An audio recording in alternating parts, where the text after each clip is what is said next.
कर रहे हैं सम्स, ठीक है। एक प्रैक्टिकल एग्जांपल से समझेंगे क्या है एट पार, क्या है एट प्रीमियम और क्या है एट डिस्काउंट, ठीक है।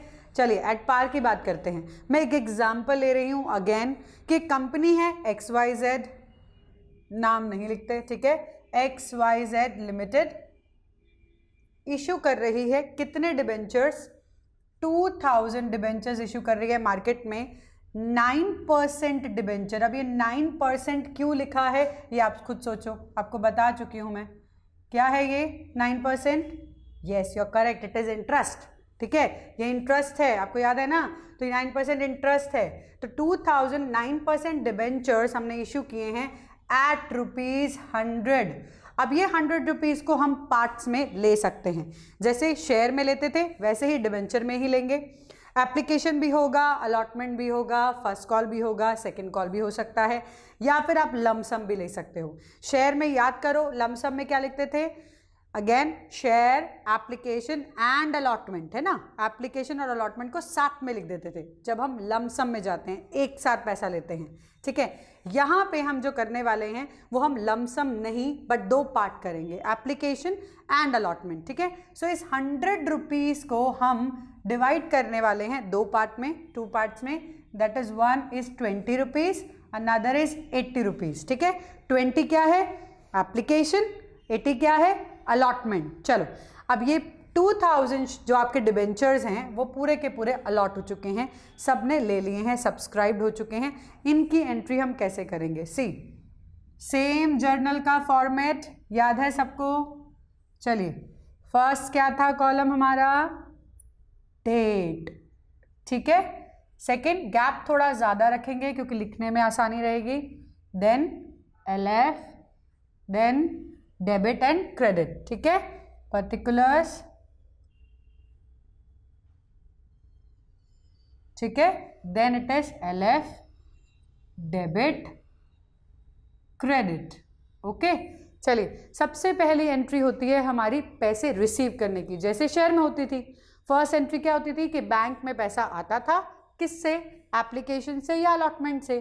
सो यहाँ पे भी वही है, हमारा पहला फर्स्ट जो एंट्री होगी वो यही होगी कि हम पैसा रिसीव कर रहे हैं, ठीक है। सो हम पैसा कितना रिसीव कर रहे हैं, किसके बेस पे कर रहे हैं, बेस क्या है एप्लीकेशन, अलॉटमेंट। तो इसी की एंट्री हम लिखने जा रहे हैं, डेट ऑफ रिसिप्ट, ठीक है।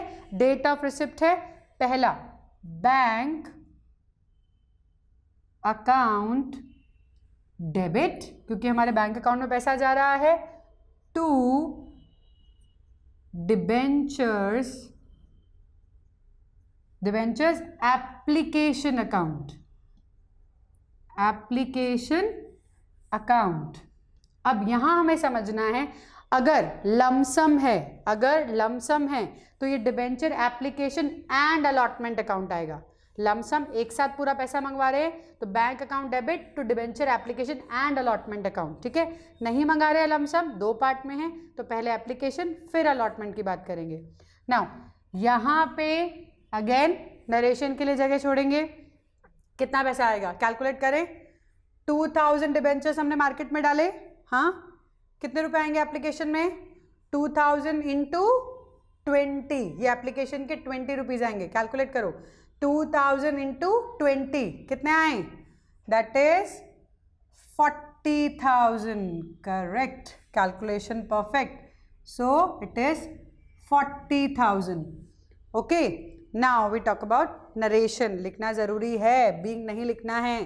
क्या लिखेंगे, एप्लीकेशन मनी रिसीव्ड, ठीक है, एप्लीकेशन मनी रिसीव्ड।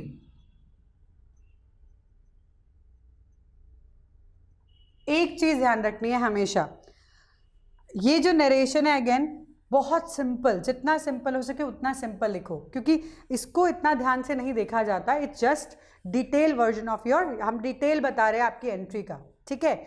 सो अब इस पैसे को हम डालेंगे डिबेंचर में, शेयर में कहाँ डालते थे, शेयर कैपिटल में, यहाँ कहाँ डालेंगे डिबेंचर में, ठीक है। यहाँ पे परसेंटेज लिखने की ज़रूरत नहीं होती एप्लीकेशन अलॉटमेंट में, लेकिन जब आप पैसा डाल रहे हो डिबेंचर में तब परसेंटेज लिखना ज़रूरी होता है कि कितने परसेंट डिबेंचर में डाल रहे हो, कितना परसेंट उसका इंटरेस्ट होगा। चलिए next is date of allotment. Date of allotment में हम क्या लिखेंगे, हम ये पैसा डालने वाले हैं डिबेंचर एक पर्टिकुलर परसेंटेज ऑफ डिबेंचर में। सी हम डिबेंचर एप्लीकेशन अकाउंट को खाली करने वाले हैं, मतलब इसको ख़त्म करने वाले हैं।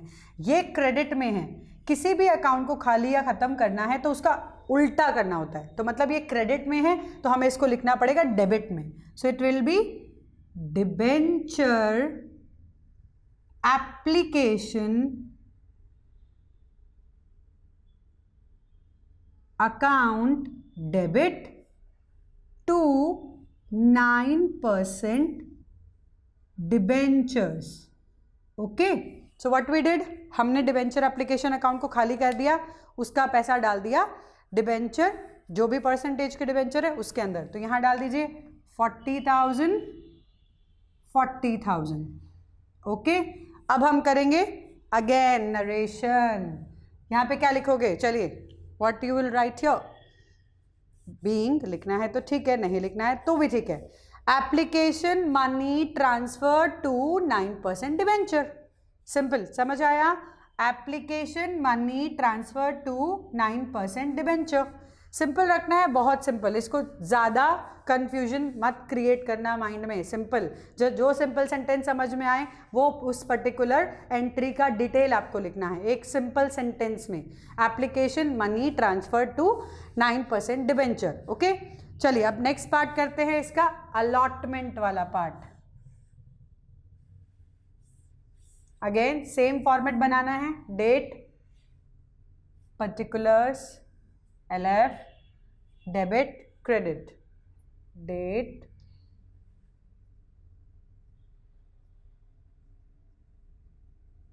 Particulars, LF, debit, credit. Okay, now allotment की बात करते हैं। पहले अलॉटमेंट ड्यू होती है फिर रिसीव होती है। एप्लीकेशन में जो हो रहा है उसका उल्टा जाता है, ध्यान रखना। एप्लीकेशन पहले पैसा रिसीव होता है फिर हम उसको ट्रांसफ़र करते हैं। यहाँ पे हम मांगेंगे क्योंकि अब तो अलॉट हो चुके हैं, डिबेंचर अलॉट हो चुके हैं, अब डिबेंचर होल्डर से पैसा मांगा जाएगा। तो that will be called as कि आप ड्यू कर रहे हो अपनी अलॉटमेंट मनी को। ड्यू करना मतलब मंगवाना, ठीक है, तो हम ड्यू करने वाले हैं। So this is called date of due allotment, ठीक है। तो आप डेट ऑफ ड्यू अलॉटमेंट करने वाले हो। चलिए इसमें क्या करेंगे, हम कैसे पैसा मांगेंगे, सिंपल, डिबेंचर अलॉटमेंट का मांगने वाले हैं तो हम लिखेंगे debenture allotment account debit, debenture allotment account debit, ठीक है। लिखा कि इसका पैसा हम मांगने वाले हैं टू 9% डिबेंचर। देखो एक तरह से कौन सी एंट्री, ये जो ट्रांसफ़र एंट्री थी ना उसी की ही सेम एंट्री है ड्यू। यहाँ पे आपने एप्लीकेशन लिखा था उसकी जगह सिर्फ अलॉटमेंट आ चुका है कि आप कितने पैसे मांग रहे हो। चलो कितने मांगोगे बताओ, 2000 डिबेंचर थे, कितने रुपए मांगने हैं हमें, 80 रुपीज़, 80 रुपीज़ मांगने हैं। तो 2000 इंटू 80 क्या होगा, दैट इज, अब सोचोगे आप एप्लीकेशन से ज़्यादा अलॉटमेंट में मांग रहे हैं। ऑब्वियसली एप्लीकेशन में हम थोड़ा अमाउंट मांगते हैं ताकि हम अलॉट कर पाएँ, फिर हम अलॉटमेंट में पैसा पूरा मांग लेते हैं जितना हमारे पास है। सो इट इज 3,20,000। तो हम कितना मांग रहे हैं, 3,20,000। ओके, अगेन नरेशन लिखना है, बी लिखना है तो ठीक, नहीं लिखना है तो ठीक, लिख सकते हो। अलॉटमेंट अमाउंट ड्यू, क्या लिखना है, allotment amount due, allotment amount due हम मांग रहे हैं, पैसा आना चाहिए, ठीक है। अब पैसा आएगा, you will receive that money, तो आप वापस वही लिखोगे डेट ऑफ रिसिप्ट अलॉटमेंट। लिखना है तो सिर्फ डेट ऑफ रिसिप्ट भी चल जाएगा, ज़रूरी नहीं है कि अलॉटमेंट लिखना है, डेट ऑफ रिसिप्ट भी चल जाएगा। चलिए अब पैसा आएगा, पैसा आएगा तो कौन सा अकाउंट हम करने वाले हैं डेबिट में, so will write bank account debit to debenture किससे पैसा आ रहा है हमारे पास? अलॉटमेंट से। सो हम लिखेंगे bank account debit due to debenture allotment. ठीक है, बैंक अकाउंट डेबिट किया टू डिबेंचर अलॉटमेंट। कितने आ रहे हैं? 3,20,000। Here also 3,20,000। नरेशन प्रॉपरली लिखनी है। क्या लिखेंगे? बीइंग लिखना है तो ठीक, नहीं लिखना है तो ठीक। लिखना है यहाँ पे डिबेंचर अलॉटमेंट अमाउंट रिसीव्ड। यहाँ ड्यू लिखा है, यहाँ पे रिसीव्ड आ जाएगा। बस इतना ही चेंज आने वाला है। Allotment amount due, allotment amount received. ठीक है, ये हुआ हमारा सम जहाँ एट पार है। हमने प्रीमियम मांगा नहीं, हमने डिस्काउंट दिया नहीं। ठीक है, ये सिंपल है। 100 रुपये की चीज़ 100 रुपये में दे दी तो वो आ गई हमारी एट पार। नॉर्मल 2 एंट्री जैसे शेयर में करते थे, एप्लीकेशन की है, जैसे शेयर में करते थे अलॉटमेंट की वैसी ही है। बस एक चीज़ की बहुत अच्छी चीज़ है हमारे डिबेंचर्स में कि इसमें 4 फीचर नहीं होता, इसमें री इशू नहीं होता। तो आपको वो जो एक्स्ट्रा एंट्री करनी पड़ती है शेयर में, वो यहाँ आपको करने की ज़रूरत नहीं पड़ेगी। ओके, इसके बाद हम देखेंगे प्रीमियम कैसे दिखाना है, इसके बाद हम देखेंगे डिस्काउंट कैसे करना है।